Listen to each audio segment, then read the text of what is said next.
नमस्कार, स्वागत है आपका और मैं हूं आपके साथ सपना दीपक मदेशिया। बुलेटिन का आगाज करेंगे। हरिद्वार जिलाधिकारी कमरेंद्र सिंह और मुख्य विकास अधिकारी आकांक्षा कोंडे ने विकास भवन सभागार में हरिद्वार जिला योजना एवं 20 सूत्रीय मांगों को लेकर समीक्षा बैठक की है। बैठक में जिला योजना के 20 सूत्रीय कार्यक्रमों के अंतर्गत प्रत्येक विभाग को कुल कितना बजट आवंटित हुआ है, इस पर सापेक्ष कितनी धनराशि खर्च हुई, इसके संबंध में बैठक मौजूद प्रत्येक विभाग के अधिकारियों से विस्तार से जानकारी ली है।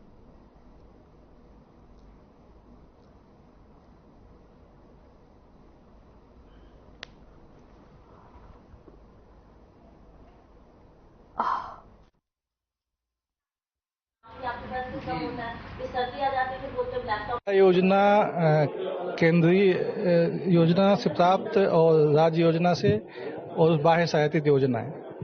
ये चारों मदों में जो धनराशि विभागों को प्राप्त होती है उनकी आज समीक्षा की गई है और जो 20 सूत्रीय कार्यक्रम के अंतर्गत हमारे मद हैं उनकी समीक्षा की गई है और इन सभी लोगों को निर्देश दिए गए हैं कि जो भी टेंडर की प्रक्रिया हो प्रत्येक दशा में सितंबर माह में ये लोग पूरा कर लें और अब आगे से जो समीक्षा की जाएगी उसमें फिजिकल प्रोग्रेस की भी साथ में समीक्षा की जाएगी। तो फिजिकल प्रोग्रेस कुछ लोगों ने प्राप्त किया है, कुछ लोग अभी पीछे हैं बरसात की वजह से, तो इसे कहा गया है कि सितंबर के बाद जो है अक्टूबर नवंबर महीने में प्रत्येक दशा में भौतिक प्रगति करना सुनिश्चित करें।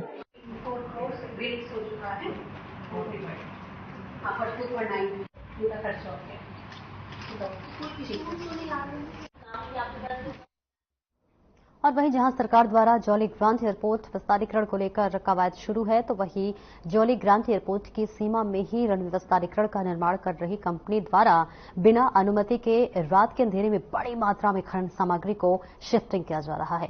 तो वहीं इतनी बड़ी मात्रा में खनन सामग्री की शिफ्टिंग होने से तमाम हरे पेड़ों की बलि चढ़ रही है और अब सवाल ये उठता है कि आखिर कार्य कर रही कंपनी की ऐसी क्या मजबूरियां हैं कि रात के अंधेरे में इतनी बड़ी मात्रा में खनन सामग्री को उठाया जा रहा है। वहीं जब पत्रकारों द्वारा अधिकारियों से सवाल करते हुए जवाब मांगा गया तो अधिकारी पूरे प्रकरण से बचते हुए नजर आए और अब सवालिया निशान यही खड़े होते हैं कि आखिर किसकी शह पर इस तरह के काम किए जा रहे हैं।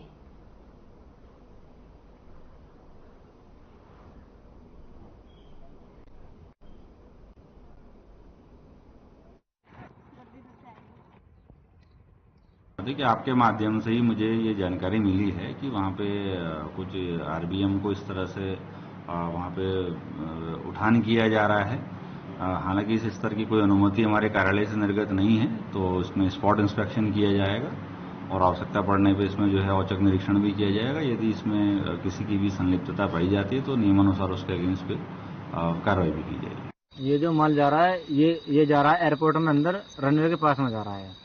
किसके कहने पे ये माल जा रहा है यहाँ से? ये हमें मालूम नहीं है। कितने बजे से काम स्टार्ट करते हैं और कितने बजे तक काम चलता है? रात को 10 बजे से सुबह 5 बजे तक। ये काम दिन के उजाले में क्यों नहीं किया जा रहा? रात के अंधेरे में क्यों? फ्लाइट आती है ना मैडम, इसलिए नहीं होता।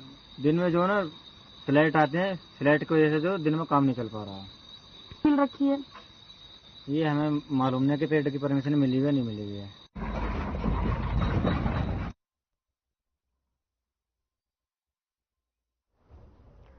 और वही हरिद्वार के बेल स्थित शिवडेल स्कूल में 14 और 15 सितंबर को 2 दिवसीय स्वतंत्रता सेनानी उत्तराधिकारी परिवार राष्ट्रीय सम्मान सम्मेलन आयोजित होने जा रहा है और यह कार्यक्रम स्वामी शरदपुरी के सानिध्य में संपन्न होगा। इसी तरह एक प्रेस वार्ता भी आयोजित की गई जिसमें स्वामी शरदपुरी ने बताया कि इस सम्मेलन में प्रमुख अतिथि के रूप में भारत सरकार के विदेश एवं कपड़ा राज्य मंत्री, सड़क परिवहन राज्य मंत्री अजय टम्टा, मुख्यमंत्री पुष्कर सिंह धामी, असम के मुख्यमंत्री हेमंता बिश्वा शर्मा और स्थानीय विधायक शामिल होंगे। इस मौके पर स्वतंत्रता सेनानियों का विशेष सम्मान किया जाएगा।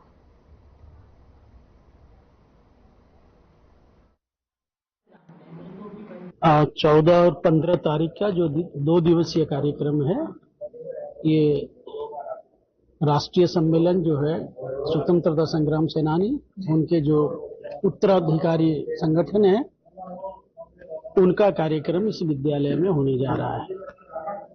इसमें देश के अलग अलग प्रांतों से जो हमारे स्वतंत्रता संग्राम सेनानी हैं वो पधार रहे हैं, जो वीरांगनाएं हैं वो आ रही हैं और उनके परिवार के सदस्यगण आ रहे हैं। हमारे पास है, इसके अलावा भी यदि आपको कोई जरूरत है कि और नहीं जानते हैं, वो टोपी वाले बाबा से जानते हैं, मुझे टोपी पहनता है। और आखिरकार बीते एक पखवाड़े से चल रही हिमालय की अधिष्ठात्री देवी मां नंदा की वार्षिक लोकजात यात्रा का नंदा सप्तमी के अवसर पर नंदा को कैलाश विदा करने के साथ ही समापन हो गया और अब ठीक एक साल के उपरांत ही नंदा के लोक के इस लोक उत्सव का आयोजन होगा। हिमालय के उच्च हिमालयी बुग्यालों में श्रद्धालुओं ने पौराणिक लोकगीतों और जाकर के साथ हिमालय के अधिष्ठात्री देवी मां नंदा को कैलाश के लिए विदा किया। दूसरी ओर बालपाटा बुग्याल में दशोली कुरूड की मां नंदा डोली की पूजा अर्चना करके कैलाश के लिए विदा किया गया।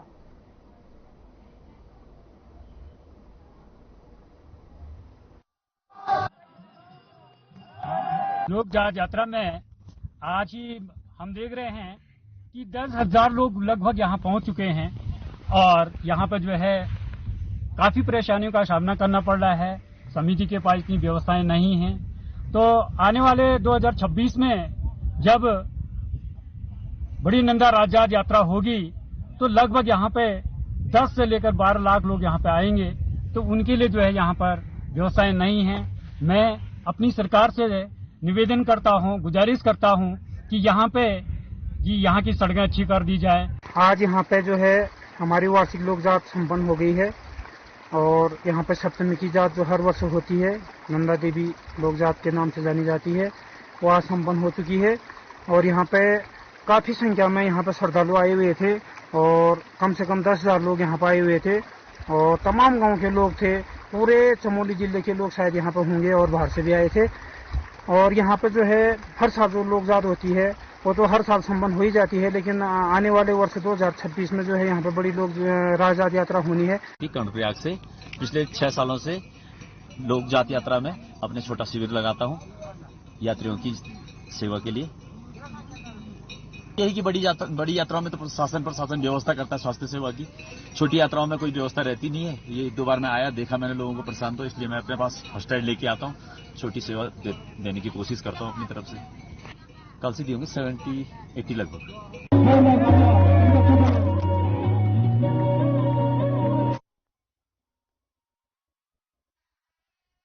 मुख्यमंत्री पुष्कर सिंह धामी ने कहा कि उत्तराखंड के शांतिपूर्ण माहौल को बिगाड़ने वाले आपराधिक तत्वों के खिलाफ सख्त कार्रवाई की जाएगी। देवभूमि उत्तराखंड के लोग शांतिप्रिय हैं। यदि आपराधिक प्रवृत्ति के लोग यहां आकर यहां की शांत वादियों में अशांति फैलाएंगे और कानून व्यवस्था बिगाड़ने का प्रयास करेंगे तो देवभूमि में इसको बिल्कुल भी बर्दाश्त नहीं किया जाएगा। ऐसे आपराधिक तत्वों को चिन्हित करने के लिए वृहद सत्यापन अभियान चलाया जा रहा है। कानून अपना काम करेगा, अपराधियों के साथ हम सख्ती से निपटेंगे।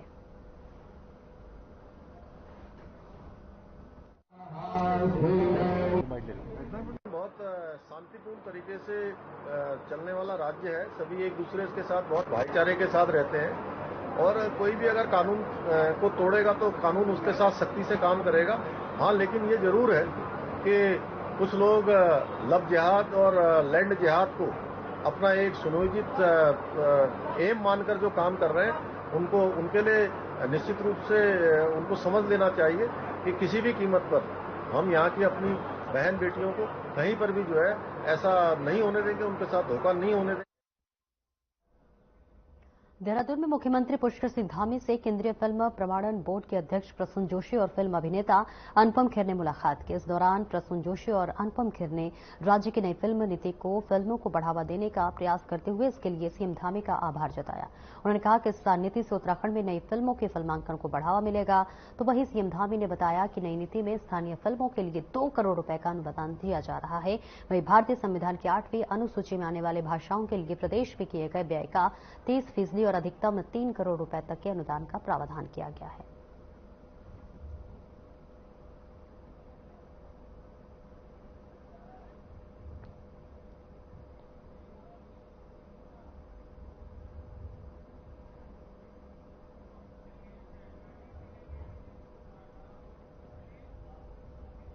भाजपा के सदस्यता अभियान का पोस्टर लॉन्च हो गया है। पार्टी मुख्यालय देहरादून में पोस्टर की लॉन्चिंग हुई। भाजपा प्रदेश अध्यक्ष महेंद्र भट्ट ने पोस्टर लॉन्च किया। पोस्टर में केंद्र सरकार और राज्य सरकार की उपलब्धियों को अंकित किया गया है। इसी के साथ आपको बताते चले कि 3 सितंबर को मुख्यमंत्री पुष्कर सिंह धामी के पार्टी की सदस्यता लेने के बाद सदस्य अभियान शुरू की गई और अभी तक उत्तराखंड में 2,39,000 सदस्य भाजपा की सदस्यता ग्रहण कर चुके हैं और भाजपा प्रदेश अध्यक्ष का कहना है कि घर घर जाकर बीजेपी का सदस्यता अभियान आगे बढ़ाया जाएगा। देखिए, भारतीय जनता पार्टी का सदस्यता अभियान गति पकड़ चुका है। आज हमने प्रत्येक कार्यकर्ता से 7 दिनों का समय मांगा है। 7 दिन हर घर पर जाना है। पार्टी की गतिविधियों का पत्रक हमने आज लॉन्च किया है, वो देना है। जिस घर में जा रहे हैं वहां स्टिकर भी लगना है। और एक घर के अंदर अगर ऐसे मतदाता हैं जिन पर मोबाइल नहीं है तो ऑफलाइन मेंबरशिप भी हमारी यहां से प्रारंभ हो चुकी है। और ये प्रदेश में बिगड़ती कानून व्यवस्था और महिलाओं पर बढ़ते अपराधों पर राज्य की बीजेपी सरकार को जिम्मेदार ठहराते हुए विपक्षी पार्टी कांग्रेस के द्वारा लगातार राज्य सरकार और मुख्यमंत्री को घेरने का प्रयास किया जा रहा है, जिस पर बीजेपी के वरिष्ठ नेता और अल्पसंख्यक आयोग के निवर्तमान उपाध्यक्ष मजहर नईम नवाब ने मुख्यमंत्री के बचाव में अपना बयान दिया है। नवाब का कहना है कि राज्य में जो भी आपराधिक घटनाएं हुई हैं उस सभी पर उत्तराखंड के मुख्यमंत्री पुष्कर सिंह धामी ने तुरंत एक्शन लेते हुए पुलिस के अधिकारियों को अपराधियों पर कठोर से कठोर कार्रवाई के निर्देश दिए और उनकी तरफ से लगातार प्रशासनिक अधिकारियों के साथ बैठक कर कार्रवाई को लेकर निर्देश दिए जा रहे हैं। इस तरीके से कांग्रेस के पास कोई विजन, कोई मुद्दा नहीं है। कांग्रेस आज विपक्ष की राजनीति में है, उसको विपक्ष के मुद्दे उठाने चाहिए। ठीक है, अपराध अगर कोई हुआ है तो अपराध की कोई श्रेणी नहीं होती है, कोई नाम नहीं होता। किसी व्यक्ति जो करने वाला अपराधी होगा, चाहे वो किसी भी पार्टी का हो, अगर कोई अपराध में किसी व्यक्ति का नाम आया है तो उसको बचाने का प्रयास नहीं किया है मुख्यमंत्री ने, और न सरकार ने उससे बचाने का प्रयास किया है, न भारतीय जनता पार्टी ने, उस संगठन ने उसकी हिमायत ली है।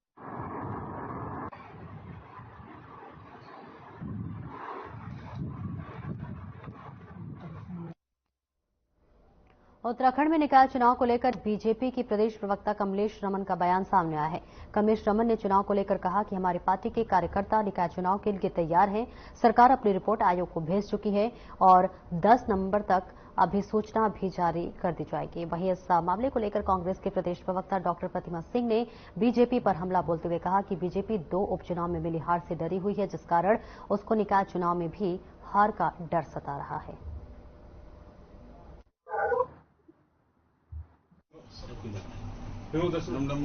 बिल्कुल, देखिए, क्योंकि नगर निगम के चुनाव थोड़ा डिले हो गए हैं। कुछ टेक्निकल चीजें थी, कुछ आरक्षण को लेकर के हमारे जो नए क्षेत्र जुड़े हैं और जो नगर निगम नए बने हैं तो उनको लेकर के काफी सारा परिसीमन में भी काम किया गया और शासन प्रशासन इसकी और बहुत ही गंभीरता के साथ में इन चुनाव को ले रहा है। मुझे लगता है कि सरकार ने चुनाव आयोग को बता दिया है और क्योंकि पूरी तैयारी हो चुकी है, अब चुनाव आयोग के हाथ में है कि वो कब चुनाव कर सकता है, क्योंकि अभी हमारा विधानसभा सत्र हुआ था, उसमें पूरी हमारे सत्र के दौरान परवर समिति को ये सारा प्रकरण दे दिया गया है। उसमें परवर समिति ये बताएगी कि कब चुनाव हमें करने हैं और वो अपनी रिपोर्ट भी देगी। देखिए, मुझे लगता है पहले तो प्रथम दृष्टया तो ये हाईकोर्ट का जो अवमानना का मुद्दा है, क्योंकि हाईकोर्ट ने जब आपसे कहा है अक्टूबर तक सारी प्रक्रिया खत्म कर लीजिए चुनाव की, उसके बावजूद भी पुनः प्रशासकों का जो कार्यकाल बढ़ाना, ये मुझे लगता है हाईकोर्ट के ऑर्डर के विरुद्ध है और बिल्कुल ये हार का डर है। ये भारतीय जनता पार्टी को अपने निकाय चुनावों में हार का डर है, जो कि इसलिए सता रहा है क्योंकि अभी जो 2 उपचुनाव हुए हैं उनमें उनको जो है मुंह की खानी पड़ी। प्रदेश में आगामी चुनाव के मद्देनजर देहरादून कांग्रेस मुख्यालय में कांग्रेस प्रदेश सह प्रभारी सुरेंद्र शर्मा के नेतृत्व में समन्वय समिति की बैठक संपन्न हुई। इस बैठक में कांग्रेस के तमाम वरिष्ठ नेता मौजूद रहे और तमाम कार्यक्रमों के लिए रणनीति बनाई गई। इस पर ज्यादा जानकारी देते हुए कांग्रेस प्रदेश अध्यक्ष करण मेहरा ने बताया कि इस बैठक में ये तय किया गया है कि निकाय चुनाव में किस तरीके से पार्टी आगे जाएगी और किस तरीके से चुनाव लड़ेंगे और किस तरीके से प्रभारियों का प्रबंधन करना है, ऐसे प्रभारी कितने बनाने और कैसे चुनाव जीतेंगे उन्होंने कहा कि हरिद्वार में पंचायत चुनाव के दौरान जो हुआ उस तरह की घटना की पुनरावृत्ति न हो, इसके लिए भी बैठक में विस्तार से चर्चा हुई।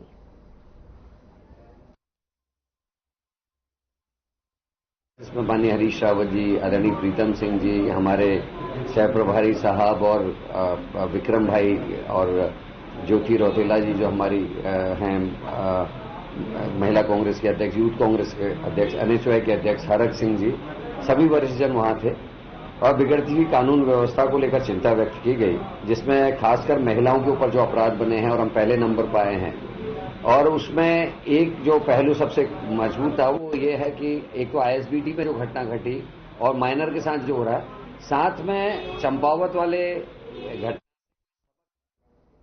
उपनेता प्रतिपक्ष और कांग्रेस के खटीमा से विधायक भुवन चंद्र कापड़ी ने प्रदेश में फैल रही अराजकता का जिम्मेदार उत्तराखंड पुलिस को बताया है। भुवन चंद्र कापड़ी ने अपने बयान में कहा कि हर माफिया और अपराधियों ने पुलिस की शरण ली है। प्रदेश में लगातार महिलाओं के खिलाफ अपराध हो रहे हैं। वहीं कांग्रेस के चक्राता विधायक प्रताप सिंह ने कहा कि प्रदेश में महिलाओं के साथ लगातार हो रही बलात्कार की घटनाओं में बढ़ोतरी होना निंदनीय है।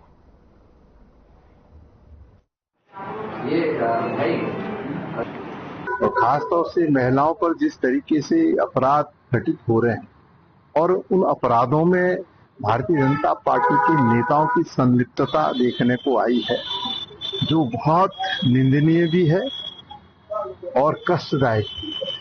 सरकार कानून व्यवस्था के परिप्रेक्ष्य में पूरी तरीके से विफल साबित हुई। पहले प्रदेश में माफियाओं पर पुलिस अंकुश लगाती थी और आज के हालात देखें तो पुलिस ही माफियागिरी कर रही है। आप आज प्रदेश में जो लोगों का जो दुस्साहस इतना बढ़ गया है, तो कहीं न कहीं लचर कानून व्यवस्था और अपराधों में पुलिस का संरक्षण है। आज देखिए, चाहे निकिता हत्याकांड हो, चाहे हरिद्वार में बलात्कार का मामला हो, चाहे उधम सिंह नगर में हो,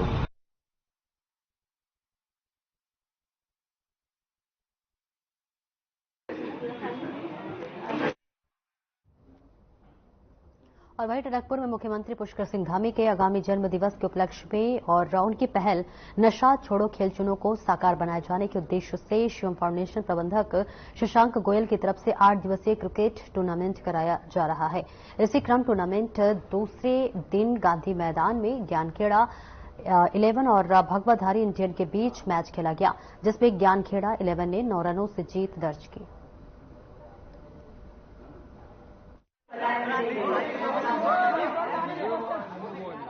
आठ दिवसीय क्रिकेट टूर्नामेंट का आयोजन शिवम फाउंडेशन टनकपुर द्वारा किया जा रहा है। माननीय पुष्कर सिंह धामी जी के जन्मदिन के उपलक्ष्य में इस टूर्नामेंट का आयोजन किया जा रहा है।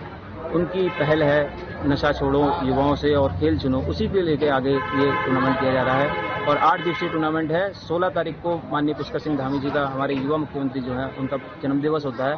उस दिन इस टूर्नामेंट का समापन और फाइनल यहाँ पे हम सबके मध्य खेला जाएगा। विजेता टीम को 21,000 रुपये की प्रोत्साहन राशि हमारी जो शिवम फाउंडेशन है उसकी तरफ से दी जाएगी और विजेता टीम को 11,000 रुपये की नकद। उत्तराखंड सरकार निकाय और पंचायत दोनों ही चुनाव की तैयारी जारी है। ग्राम पंचायत में परिसीमन के लिए सरकार की एक तरफ से पूरी तैयारी की जा चुकी है। सभी 13 जिलों में परिसीमन का कार्य पूरा हो चुका है और इस विषय को लेकर विभागीय सचिव चंद्रेश कुमार यादव का कहना है कि पंचायत पुनर्गठन और परिसीमन 2024 के निर्वाचन का कार्य पूरा कर लिया गया है, जिसमें इस बार 50 नई ग्राम पंचायत का गठन किया गया है, तो वहीं 13 ग्राम पंचायत को समाप्त किया गया है। इस प्रकार से 37 नई ग्राम पंचायत अस्तित्व में आई है और वही इसको लेकर पंचायती राज सचिव चंद्रेश कुमार यादव ने बताया कि विगत चुनाव में 7,795 ग्राम सभा थी, जो कि अब बढ़कर 8,025 हो गई है।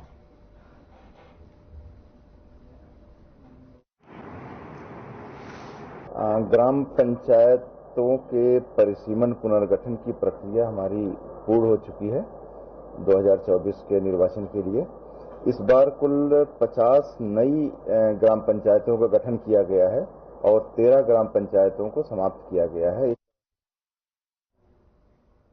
वहीं प्रदेश में बाहरी लोगों पर पुलिस अब विशेष तौर पर निगाह रखेगी। उत्तराखंड पुलिस के आईजी नीलेश आनंद भरडे ने बताया कि मुख्यमंत्री पुष्कर सिंह धामी के दिशा निर्देश पर बाहरी लोगों का सत्यापन अभियान चलाया जा रहा है और ये प्रक्रिया लगातार जारी रहेगी। उन्होंने बताया कि खासतौर पर बाहरी प्रदेशों के लोग देहरादून में आकर अपना रोजगार चला रहे हैं और अन्य गतिविधियों में शामिल हैं। ऐसे में बहुत से लोग आपराधिक प्रवृत्ति के भी होते हैं, जिन पर निगाह रखी जा रही है। इसके साथ साथ किराएदारों के सत्यापन का भी अभियान चलाया जा रहा है।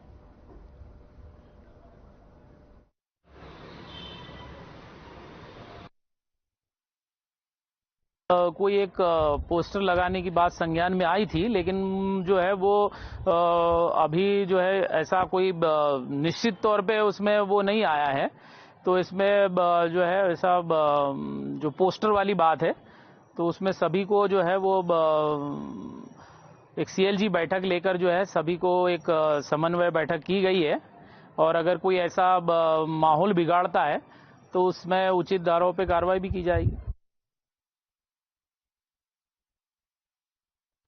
प्रदेश में भारी लोगों पर पुलिस ने अब सख्ती दिखानी शुरू कर दी। प्रदेश में भारी लोग जो हैं अब उस पर पुलिस सख्त होती हुई नजर आ रही है, जिस पर सत्यापन अभियान चलाया जा रहा है। तस्वीरें आपको देहरादून से दिखा रहे हैं, जहां पर आपराधिक प्रवृत्ति के लोगों पर अब पुलिस की जो नजर है वो पैनी होती हुई आ रही है। और इसी के साथ साथ आपको बताते चले कि अब इसके लिए सत्यापन अभियान चलाया जा रहा है और इसी के साथ साथ जो अपराधी प्रवृत्ति के लोग हैं उन पर पुलिस की पैनी नजर अब लगती हुई नजर आ रही है, जिस पर प्रदेश में बाहरी लोगों पर पुलिस अब सख्त से सख्त जो है कार्रवाई भी करती हुई नजर आएगी, जो कि अराजक तत्वों को फैलाने की कोशिश करेंगे। खबर देहरादून से है, जहां पर पलटन बाजार में जूतों की दुकान में सरकारी विश्वविद्यालय की छात्रा से छेड़छाड़ी की गई। दरअसल छात्रा दुकान में सैंडल खरीदने गई थी और आरोपी ने छात्रा को सैंडल पहनाते समय अश्लील हरकत की। पीड़िता ने शोर मचाया तो आसपास के लोग एकत्र हो गए और आरोपी को दबोच कर थाने ले गए, जहां पुलिस को सुपुर्द कर दिया गया। और इस मामले को लेकर आज भी पलटन बाजार में खूब हंगामा हुआ। एसपी सिटी प्रमोद कुमार ने इस बात को लेकर जानकारी दी है। देखिए तस्वीरें आपको दिखा रहे देहरादून से, जहां पर दुकान में सैंडल खरीदने गई छात्रा के साथ ये छेड़छाड़ का मामला सामने आया है, जहां पर आरोपी छात्रा के साथ अश्लील हरकत की गई है। और इसी के साथ साथ जो आरोपी है उसे अब पुलिस के हवाले कर दिया गया है। पुलिस अब एक्शन लेते हुए भी नजर आ रही है। और इसके लिए आपको बताते चले कि दूसरे दिन भी लगातार हंगामा जो है देखने को मिला और इसी के साथ साथ दूसरे दिन भी लगातार लोग छात्रा के समर्थन में सड़कों पर उतरकर आते हुए नजर आए। और इसी के साथ साथ इसके पहले जब छात्रा के साथ उसने अश्लील हरकत की तो उस आरोपी को पकड़कर पुलिस के हवाले कर दिया गया।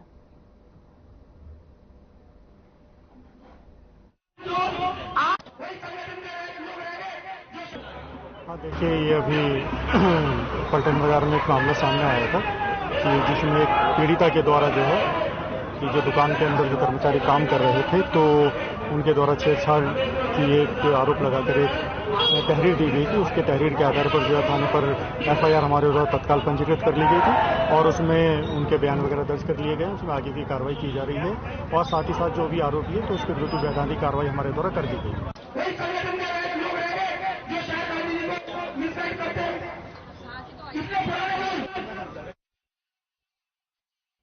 और फिलहाल इस बुलेटिन में इतना ही। खबरों का सिलसिला आगे भी जारी रहेगा। नमस्कार।